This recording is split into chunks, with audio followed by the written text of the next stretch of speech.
Money is easy to get. Money is supposed to come to you. So if it keeps moving away from you, it is telling you something you can't manage. I'm serious about this. Let me show you some scriptures here. Because God does not encourage waste.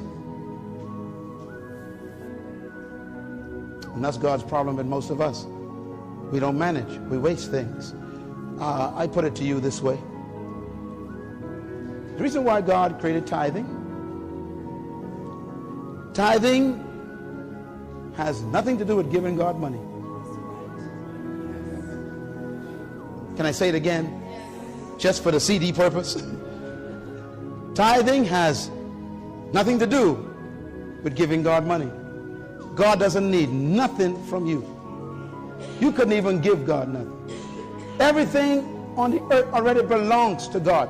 He don't need nothing from us. So when God sets something up, it's not because he needs it.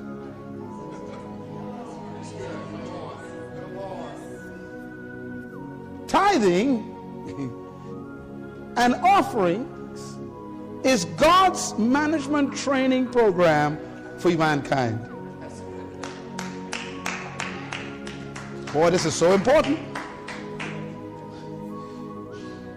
God doesn't need a penny from us. And yet he tells us 10% of everything is mine. We only think of money. And that's our problem. If you get 10 pairs of shoes, one of them ain't yours. If you get 10 dresses, one of them ain't yours. If you bought 10 oranges, one of them is not yours. If you got 24 hours in a day, 2 hours and 40 minutes don't belong to you. I ain't got no time to pray. What are you talking about? You got 2.5 hours and 40 minutes that don't belong to you. You're a thief every day when you don't use those 2 hours and 40 minutes for God's purposes. You are a thief. A tired thief. Sleeping on God's time. You spend 2 hours, 4 hours, 8 hours watching cable television and don't give God the 2 hours and 40 minutes that belong to him. 10%. You can't even manage 2 hours and 40 minutes.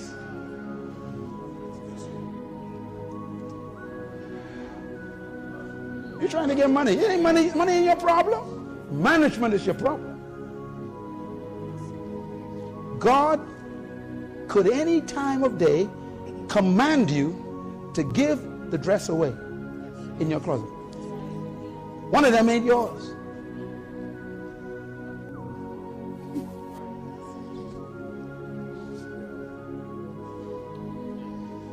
So tithing and offering is not about money. It's about management.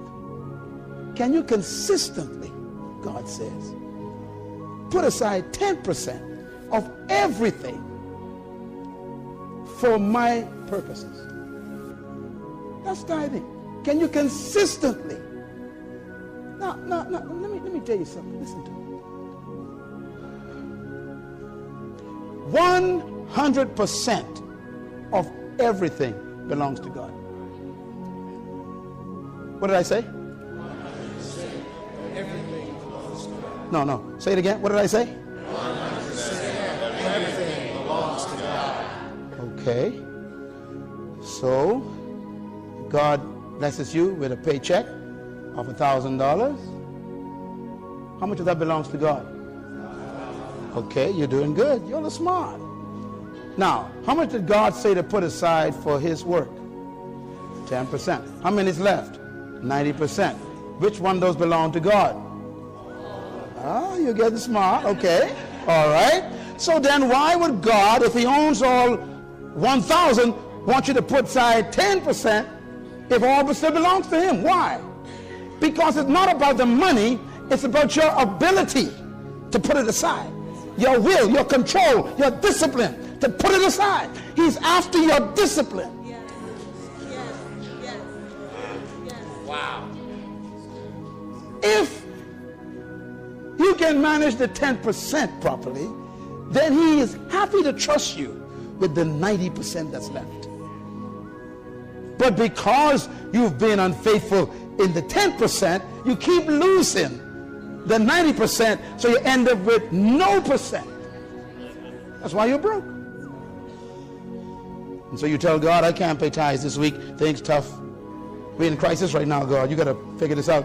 Things too rough. God is saying, what are you talking about? Your salvation is in the tithe.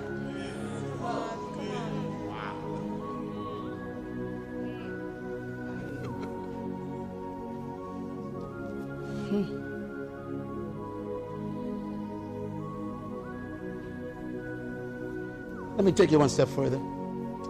This is what tithing does to you. Number one, what's the first word? Accountability. Write it down. Now, each one of these words is management. If you keep paying your tithes and giving your offering, you automatically first become accountable. What's the second word? Discipline. For you to put that aside every single time, it takes control. What's the third word? Honesty. For you to be a tither, that means no one's watching except God. And he knows if you're paying it or not. You can lie to everybody else, but God knows if you're paying 10%. That means it makes you honest. And managers must be honest. What's the fourth word?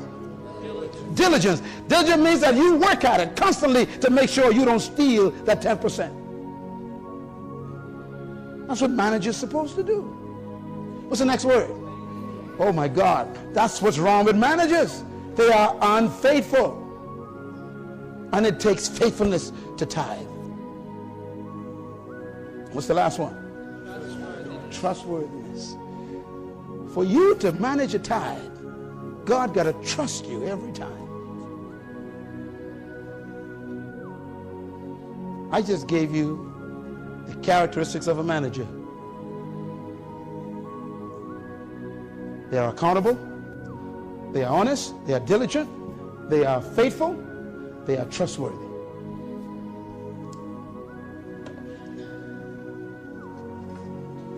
Jesus one day showed top-class management. One day he had 5,000 people in a field, and they were all hungry, and there was, they say, plus women and children, so they must have had about 12,000, and he is about to distribute some resources to them. I want you to watch him at work, okay? Matthew 6, verse 40. It says, so they sat down in groups of hundreds and fifties. That's administration, organization. Then he took the 5 loaves and the 2 fishes.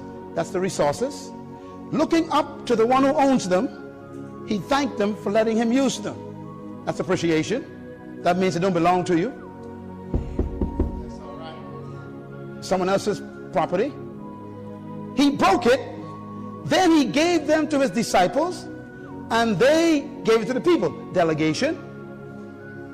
It's management. Delegation. Watch him. He also divided the 2 fish among them all, and they all ate and were satisfied. That's customer service. Give God a hand for good customer service. All were satisfied. Now watch his management kick in. It says, and the disciples, he told them to pick up every crumb.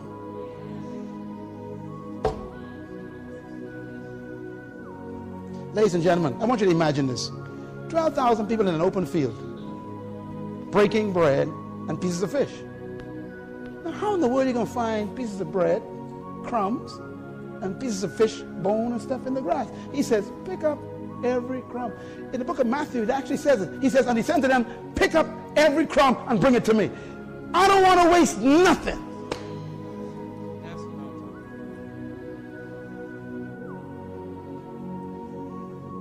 This country is built on a culture of waste. And it is in the church. Who go direct to the buffets after service? You. And what do you do at that buffet? Now you know the plate is too small for what you want to do. You pile it up, sit at the table, and half is left in the plate. You're a bad manager, and God takes notes. Cheryl, waste food.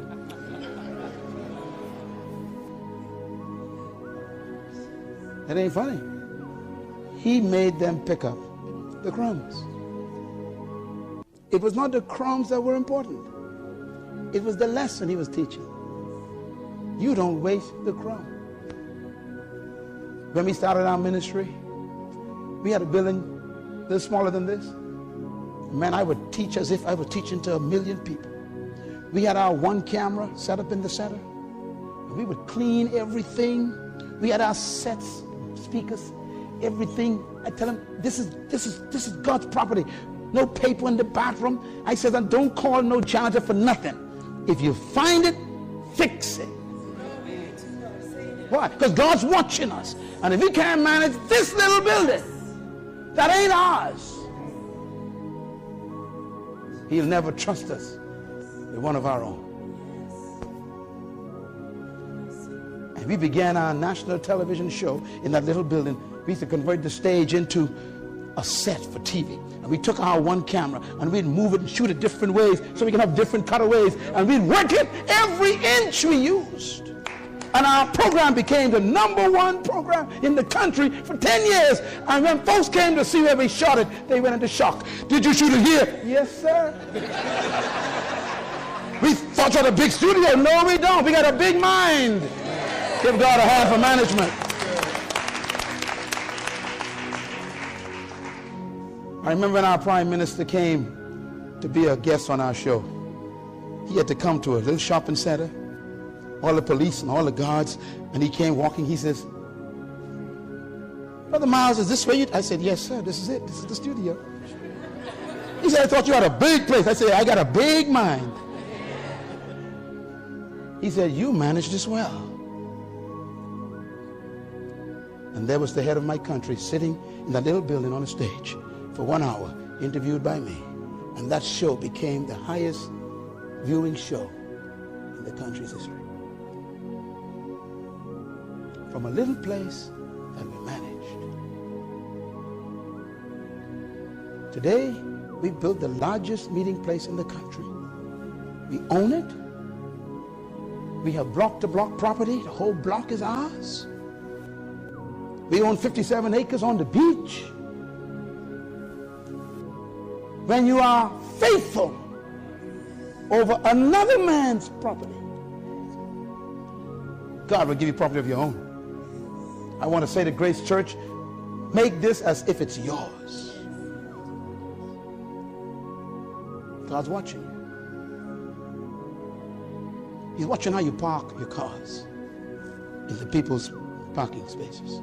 He's watching how you handle the bathroom and the tissue on the floor. He's watching how the kids write and mark. He's watching everything. Can they handle the big times God is watching for? Can they handle the big times? It's management.